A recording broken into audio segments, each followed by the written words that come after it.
Hello, Ucho. Let's see this question. The question says, how will the speed of light in glass changes with the increase in wavelength of the light? Right. So the key concept used here is that is frequency wavelength relation. Right. That is frequency wavelength relation. Right.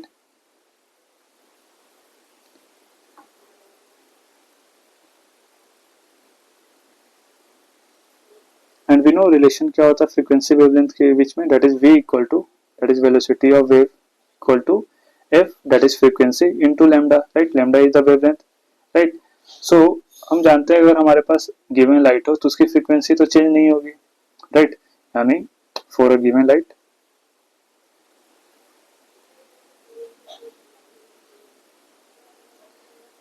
Medium change होने से क्या होगी, frequency change नहीं होगी. Right.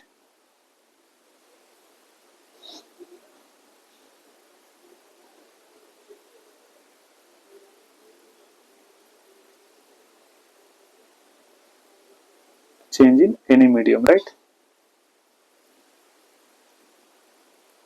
या फिर air में हो, ग्लास में हो, वाटर में हो, डजेंट मैटर, उसकी फ्रीक्वेंसी क्या होगी, कांस्टेंट ही रहेगी. राइट. फ्रीक्वेंसी चेंज नहीं होगी. राइट. सो हम यहाँ से लिख सकते हैं that is V is directly proportional to lambda हो जाएगा. राइट. क्योंकि हमारा ये चेंज तो हो नहीं रहा. Right. So on increasing wavelength, right,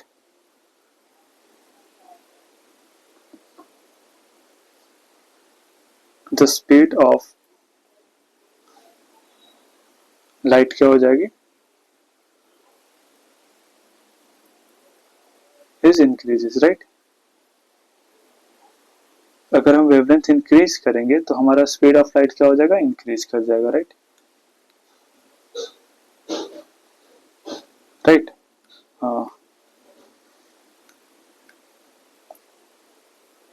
right. सो क्योंकि यहाँ पे डायरेक्टली प्रोपोर्शनल है वी एंड लैम्डा. अगर वी बढ़ेगा तो लैम्डा बढ़ेगा, लैम्डा बढ़ेगा तो वी बढ़ेगा. राइट. सो इंक्रीज करने पे हमारा क्या होगा, स्पीड ऑफ लाइट की स्पीड क्या हो जाएगी, इंक्रीज कर जाएगी. Right. So this is the explanation of this question. Hope you understood it well. All the best.